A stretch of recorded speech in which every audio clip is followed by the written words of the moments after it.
आप सभी को नमस्कार, सुप्रभात। सार्थक government job point YouTube channel आप सभी लोगों का हार्दिक स्वागत करता है। चैनल पर नए हैं, चैनल को सब्सक्राइब करके वीडियो को लाइक कर दीजिए, शेयर कर दीजिए, बेल आइकन दबा करके रख लीजिए ताकि आपको नोटिफिकेशन मिल जाए और आप उसे शेयर कर पाएँ। खबरों की शुरुआत कर लेंगे और फटाफट आप सभी लोग सारी अपडेट देंगे, इसलिए वीडियो में एंड तक जरूर बने रहें और चैनल को सब्सक्राइब न किया हो सब्सक्राइब कर लें। चलिए खबरों की शुरुआत कर लेते हैं। पहली अपडेट है आप सभी लोगों की मुख्यमंत्री महोदय के बयान की। मुख्यमंत्री महोदय कहते नहीं है कि अभी कार्यकर्ताओं की बातों को सुनने के लिए जो है वो एग्री नहीं है, और इतना सब कुछ होने के बाद भी जो कार्यकारी की मीटिंग थी, हम लोग कितना भी बोल लें, कितना भी कह लें, लेकिन कहते नहीं है कि नहीं सुनना है तो नहीं सुनना है।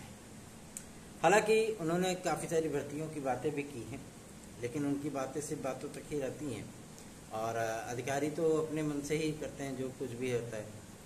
तो एक जो समस्या है आपके भर्तियों को लेकर के, चाहे वो टीजीटी पीजीटी की हो, चाहे वो एलटी ग्रेड जीआईसी की हो, है ना, और चाहे शिक्षा सेवा चयन आयोग के लिए हो, इतना सब कुछ प्रयास करने के बाद आपके अस्थाई जो है वो सचिव आए शिक्षा सेवा चयन आयोग में, और अध्यक्ष को भी आज की तारीख में आ जाना चाहिए था, लेकिन आज हो सकता है कि उनकी नियुक्ति का शासनादेश ना आए।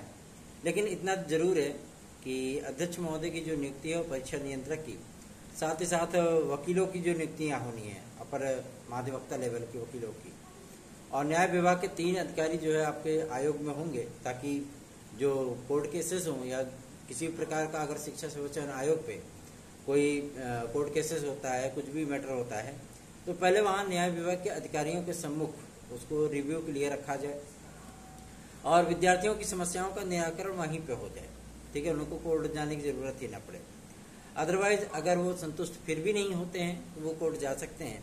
फिर वहाँ पे महाधिवक्ता और अपर महाधिवक्ता स्तर के जो वकील होंगे वो आपके के मतलब सरकार की तरफ से डिफेंड करेंगे आपके मैटर को।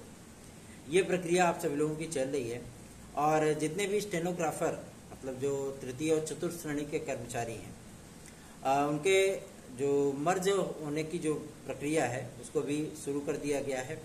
और शिक्षा सेवा चयन आयोग से 9 कर्मचारी, आपके उच्चतर शिक्षा सेवा चयन आयोग से 9 कर्मचारी, और माध्यमिक शिक्षा सेवा चयन बोर्ड से 33 जो एम्प्लॉई हैं उनको जो है कंटिन्यू किया जाएगा आपके शिक्षा सेवा चयन आयोग में। और कुछ लोगों को पीएनपी से भी लाया जा रहा है।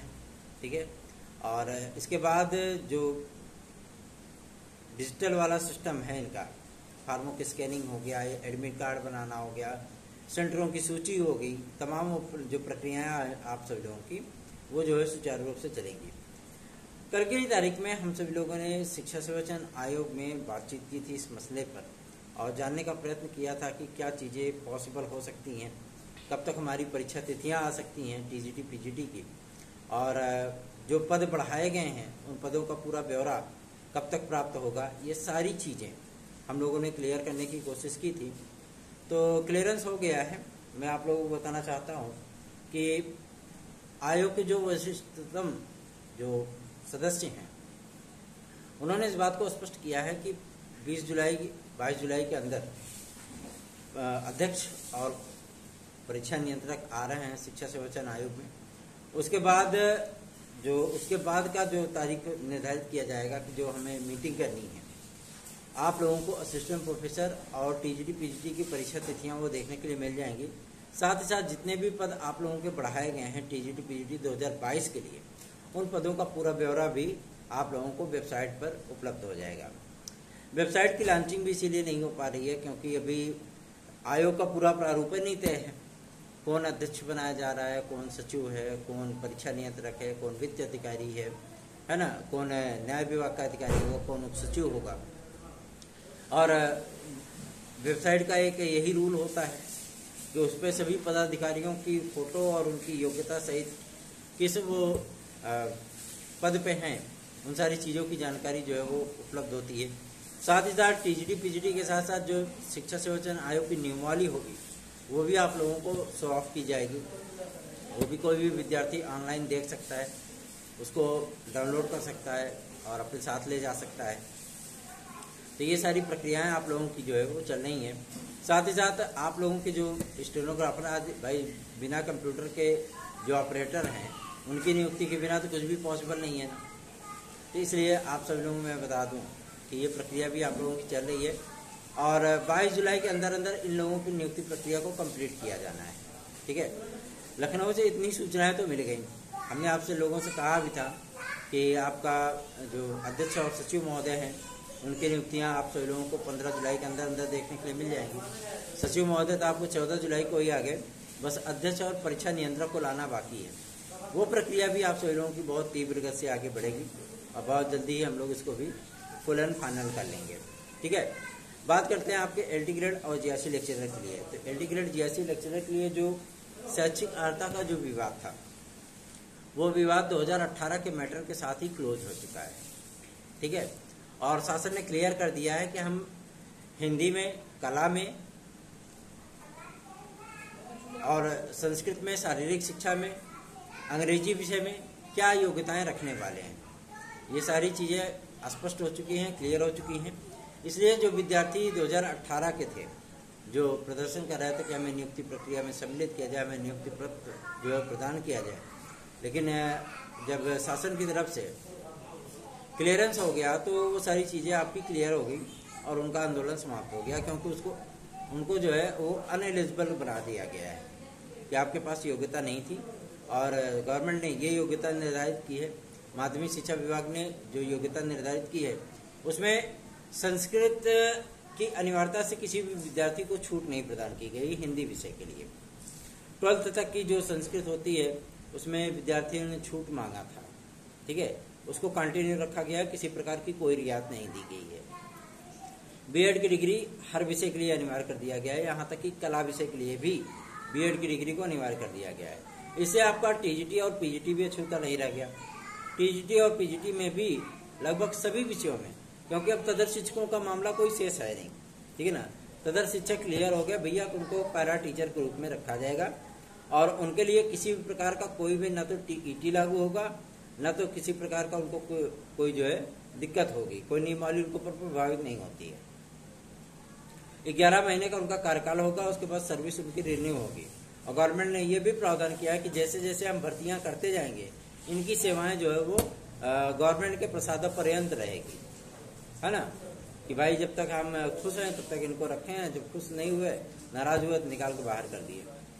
हालांकि पैरा टीचरों को कभी बाहर नहीं किया जाता है, लेकिन इतना तो जरूर है कि लोग परमानेंट टीचर नहीं बन पाएंगे, ये क्लियर हो चुका है। तो इधर से जब क्लियरेंस मिला तो आपका टीजीटी और पीजीटी का मैटर क्लियर हो गया। ठीक है, क्योंकि तदर शिक्षकों के चलते ही नॉन बीएड डिग्री धारकों को सम्मिलित किया जा रहा था। अब कला विषय में भी नॉन बीएड डिग्री धारकों के लिए खतरे की घंटी बज गई है ना। अब उनके लिए भी दिक्कतें होंगी, क्योंकि उनको स्पेशल पास के तहत आगामी आने वाली भर्तियों, क्योंकि विद्यार्थी इस चीज का विरोध करेंगे कि आपने एक मौके दे दिए, 2 दे दिए, 4 दे दिए, लगातार आप मौके पे मौके दिए जा रहे हैं। ये पैरा टीचर हैं, ठीक है, इनके लिए स्पेशल प्रावधान किया जाएगा। तो ये लगभग सभी भर्तियों में एक 2 कॉलम आपके लिख दिए जाएंगे। यदि इसमें तदर शिक्षक अप्लाई करते हैं तो उनको इतने अंक का भारांक दिया जाएगा, बस। ठीक है ना। अब जो तदर शिक्षक उसमें भाई अप्लाई करेंगे, गवर्नमेंट उसका ऑथेंटिक जो है आंकड़ा तो प्रस्तुत नहीं करती है। कभी माध्यमिक शिक्षा संवर्चन बोर्ड ने इसका ऑथेंटिक आंकड़ा दिया था 2021 की भर्ती में। बहुत कोशिश करने के बाद आप लोगों को ये चीजें देखने के लिए मिली थी, है ना।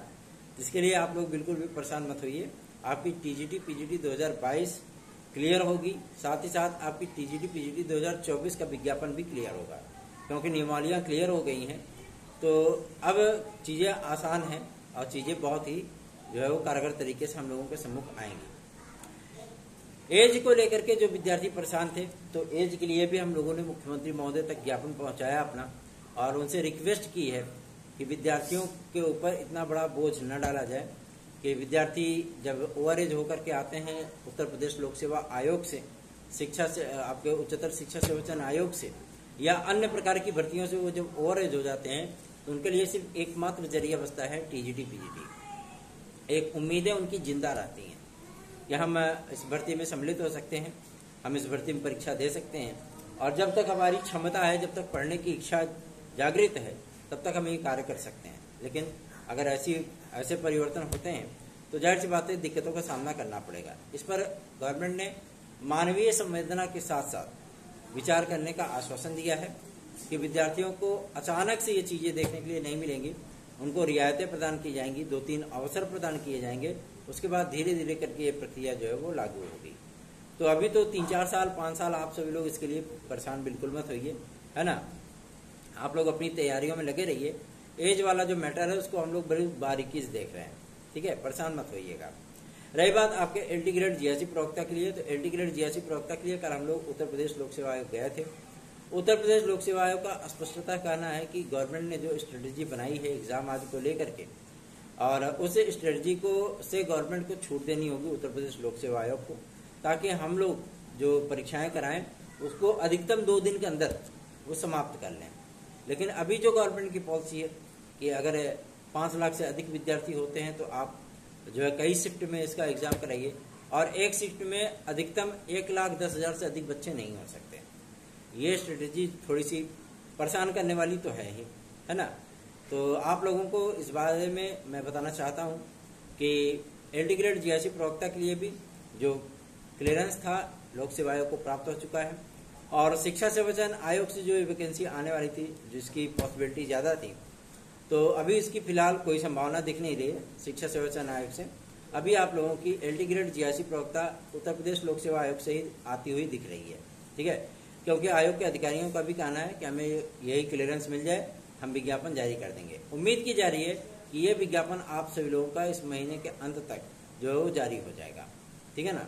और इनकी जो प्रक्रिया है कि इसको जो इन्होंने परीक्षा तिथियां रिजर्व रखी हैं, और उसी रिजर्व तिथियों के बीच में आप लोगों को एलटी ग्रेड का पेपर भी देखने के लिए मिल जाए, ठीक। तो चिंतित होने की आवश्यकता नहीं है, आप लोग तैयारियां करते रहिए। 97 इस व्हाट्सएप नंबर पर आप संपर्क करके हमारे नोट्स आदि भी प्राप्त कर सकते हैं। साथ ही साथ आप अपने प्रतियोगी जीवन की समस्याओं को हमसे डिस्कस कर सकते हैं। टीजीडी पीजीडी 2016-2021 के विद्यार्थियों के लिए मैं बता दूं, उनके लिए एक सुखद समाचार है। सुखद समाचार ये इस बात को लेकर के है कि जो पदों का इन्होंने ब्यौरा कोर्ट में जो है हलफनामा के तौर पर दिया था, उन पदों को लेकर के अब माध्यमिक शिक्षा विभाग ने भी क्लियरेंस कर दिया है, और जितने भी जो आपके कोर्ट केसेस चल रहे हैं उन कोर्ट केसेस को जल्द से जल्द समाप्त किए जाने के दिशा निर्देश भी जारी कर दिए गए हैं। तो अब हम सभी लोगों को उम्मीदें हैं कि हम लोगों का मैटर जो है वो बहुत जल्दी ही फाइनल हो जाएगा, और जब अगली हियरिंग लगेगी, क्योंकि भैया देखो हियरिंग लगवाने में ही बहादुरी नहीं है, ठीक है ना। हियरिंग लगती है, जाहिर सी बात है अधिकारी आपके वकील आए चाहे ना आए, लेकिन हमारे वकील जाएंगे तो उनको भैया फीस तो देनी ही पड़ेगी ना।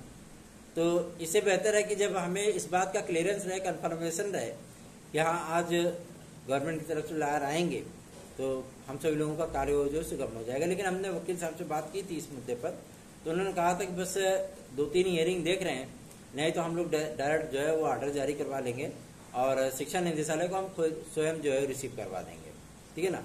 तो आप लोगों के कार्यों के संपादन के लिए हम लोग लगे हुए हैं, थोड़ा सा धैर्य रखिए। भाई जानते हैं कि कार्य ऐसा है जो कि आराम से, प्यार से, मोहब्बत से ही किया जा सकता है, जोर जबरदस्ती से नहीं किया जा सकता, जानते हैं ना। तो आप लोग भी थोड़ा सा उतावले ना होइए, क्योंकि स्वादिष्ट भोजन की जो महक होती है ना वो दूर से ही पता चल जाती है कि हाँ भोजन स्वादिष्ट बना है।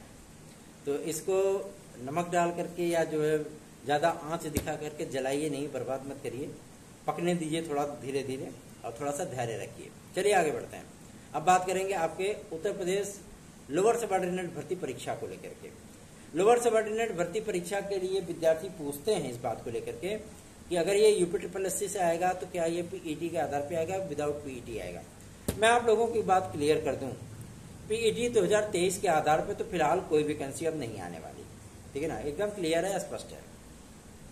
अगर लोअर सबऑर्डिनेट की बात की जाए तो ये पीईटी 2023 के आधार पे नहीं आएगी, क्योंकि विद्यार्थियों का इस पर विरोध है, ठीक है। बहुत से विद्यार्थियों ने इसका विरोध किया है, हम सभी लोगों ने विरोध किया है, इसीलिए प्रस्ताव भेजा गया है आपके उत्तर प्रदेश लोक सेवा आयोग को, और उम्मीद की जा रही है कि उत्तर प्रदेश लोक सेवा आयोग जल्द ही इसका जवाब यूपी को प्रोवाइड करा देगा। अभी फिलहाल अध्यक्ष के आने की प्रक्रिया चल रही है आपके उत्तर प्रदेश अधीनस्थ सेवा चयन आयोग के लिए, और इस प्रक्रिया में तकरीबन 1 महीने का समय लगने ही वाला है। क्योंकि आपने देखा होगा कि शिक्षा सेवा चयन आयोग में लगभग 4 महीने से अध्यक्ष की प्रक्रिया चल रही है और अभी तक अध्यक्ष की नियुक्ति नहीं हुई। कभी सचिव महोदय आ जाते हैं, कभी कार्यवाहक आ जाते हैं अध्यक्ष, कभी वित्त अधिकारी जो है अतिरिक्त प्रभार पर सौंप दिए जाते हैं। तो ये आयोग नहीं, ये हो गया है जो है खाला जी का घर। जब चाहो जिसको चाहो नियुक्त कर दो, ऐसे काठ कुल्लू की तरह उठा करके बैठा दो, किसी काम के रहेंगे नहीं वो। और ये नाम भी रहेगा कि हाँ भैया कार्यवाहक हैं। तो कार्यवाहक सिर्फ और सिर्फ डिफेंसिव शॉट खेलने के लिए होते हैं। वो आक्रामक बल्लेबाजी फ्रंट फुट पे आकर के जो है स्टेप आउट करके आगे बढ़ने वाले बंदों में नहीं होते हैं, ठीक है ना। तो ये प्रक्रिया आप लोगों की चलेंगी। और मैं इतना तो क्लियर कर दूं, आज इस बात का क्लियरेंस हो जाएगा कि ये विदाउट पीईटी आएगा कि पीईटी के साथ आएगा, ठीक है। ये चीजें आज क्लियर हो जाएंगी, क्योंकि आज पिकअप भवन बहुत से विद्यार्थी जा रहे हैं और इसमें लोअर सबऑर्डिनेट की भर्ती परीक्षा को लेकर के भी हम लोग जो है वो क्लियरेंस ले लेंगे, ठीक है। तो चिंतित मत होइए, निश्चिंत बेफिक्र होकर के चैनल को सब्सक्राइब, वीडियो को लाइक शेयर जरूर कर लिया करें। धन्यवाद। आप सभी का दिन शुभ हो।